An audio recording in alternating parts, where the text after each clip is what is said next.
정말 캐스퍼를 사야겠어요?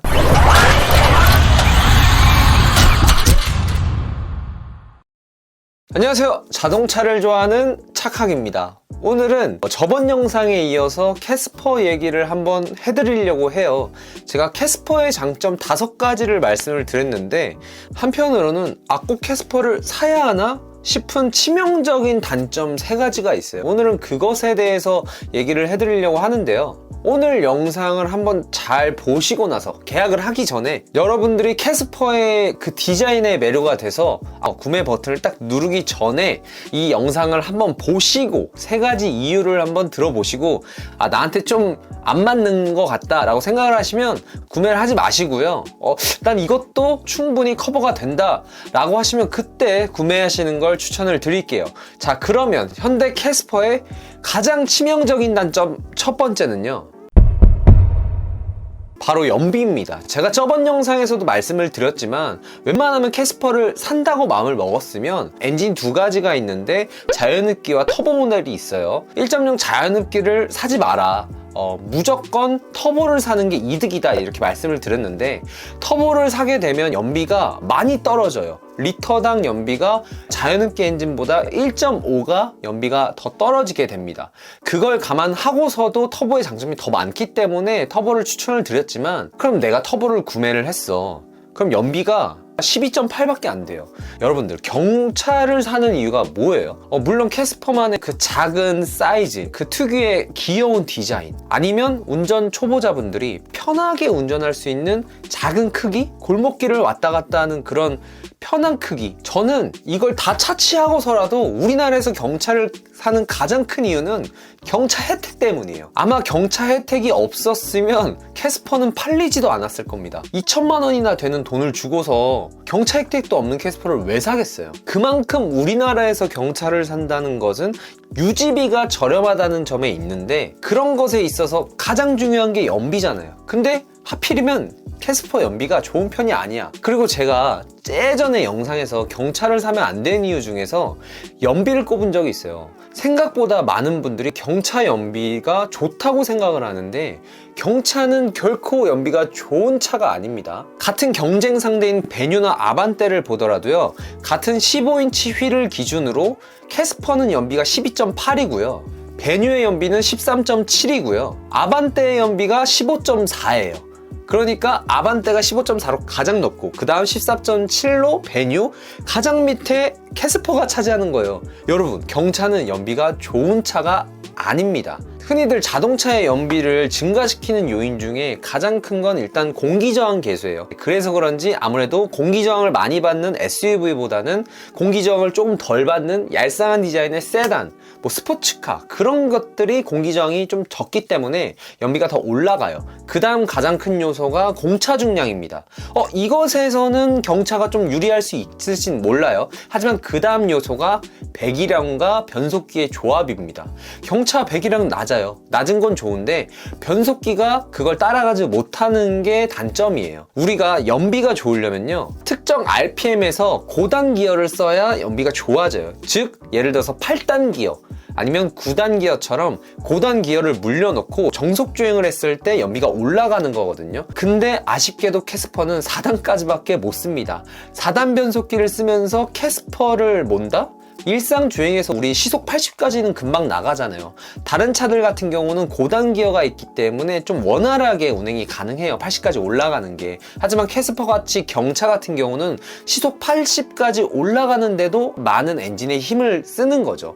그만큼 기름을 더 많이 쓰게 되고, 그래서 경차의 연비는 결코 좋은 편이 아닙니다. 그러면 이렇게 말씀하실 수 있어요. 경차 혜택 때문에 산다. 유지비가 저렴하기 때문에 나는 경차를 살 거다.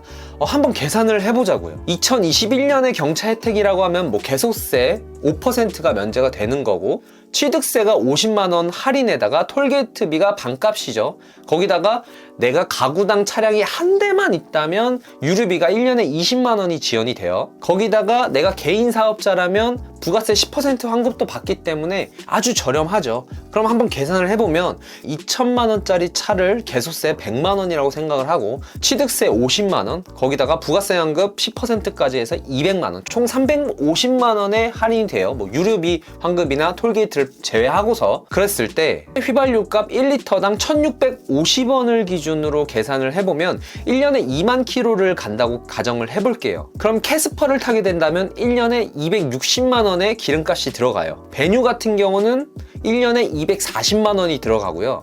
아반떼 같은 경우는 1년에 215만 원이 들어가요. 그러니까 아반떼와 캐스퍼의 1년 기름값 차이는 45만 원인 거죠. 우리가 경차 캐스퍼를 사서 혜택을 받을 수 있는 게 350만 원이었으니까 대략 7년 정도 차를 타고 다닌다고 가정을 하면 아반떼나 캐스퍼나 또이또이가 되는 거예요.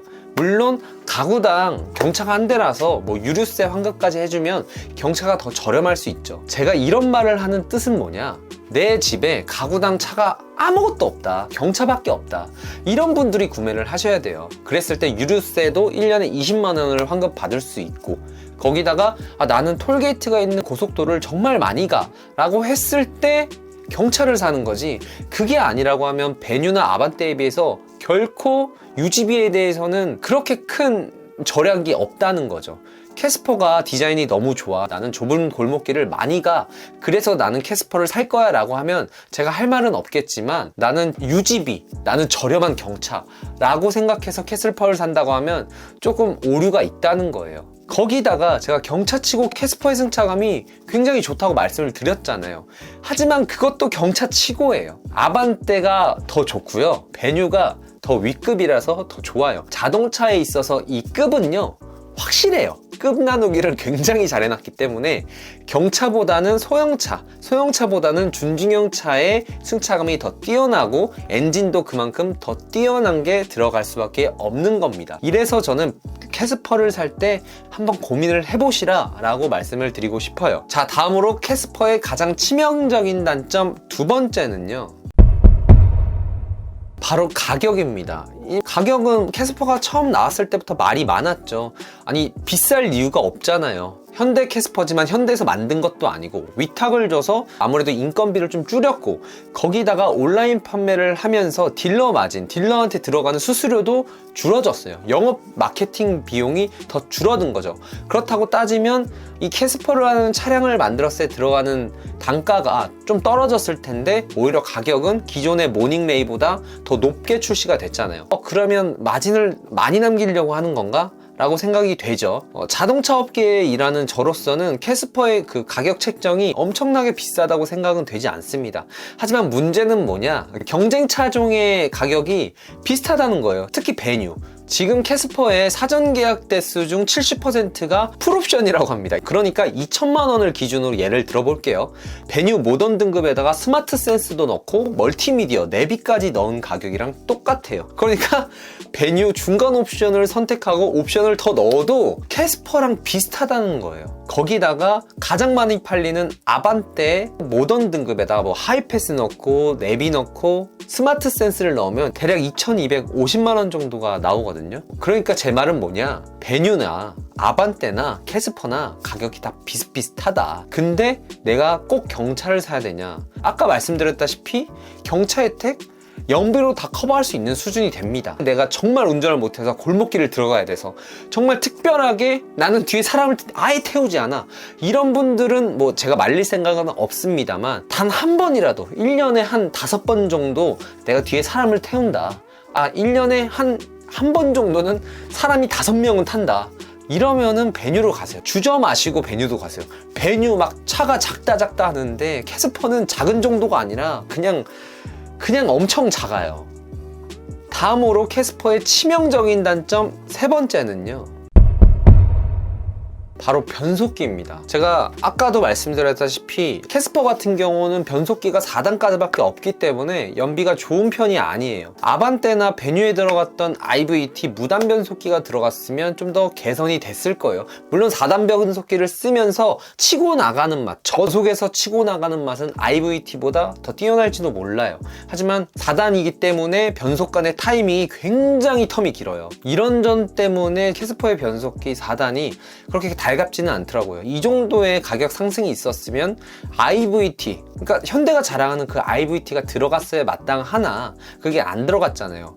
제가 봤을 때 이 경차 캐스퍼가 지금 계속 뭐 광주 일자리 때문에 생산 라인을 다 깔아놨잖아요. 그래서 캐스퍼만을 위한 생산 라인을 다 깔아놨고 경차 지금 잘 팔리고 있고, 이런 흐름으로 봤을 때 그래도 한 2년쯤 뒤에는 캐스퍼가 리뉴얼이 되면서 IVT가 들어가는 최초의 경차가 되지 않을까 라는 생각이 돼요. 그래서 지금 당장 구매를 하는 것보다도 앞으로도 캐스퍼는 업그레이드가 확 되면서 나오게 될 거예요. 거기다가 뭐 캐스퍼 전기차도 나오고 캐스퍼 하이브리드도 나온다, 출시가 된다, 이렇게 말을 하는 상황이어서 조금 더 기다려보고 그때 선택을 해도 늦지는 않을 것 같습니다. 네, 그래서 이렇게 총 3가지의 치명적인 단점에 대해서 말씀을 드렸는데요.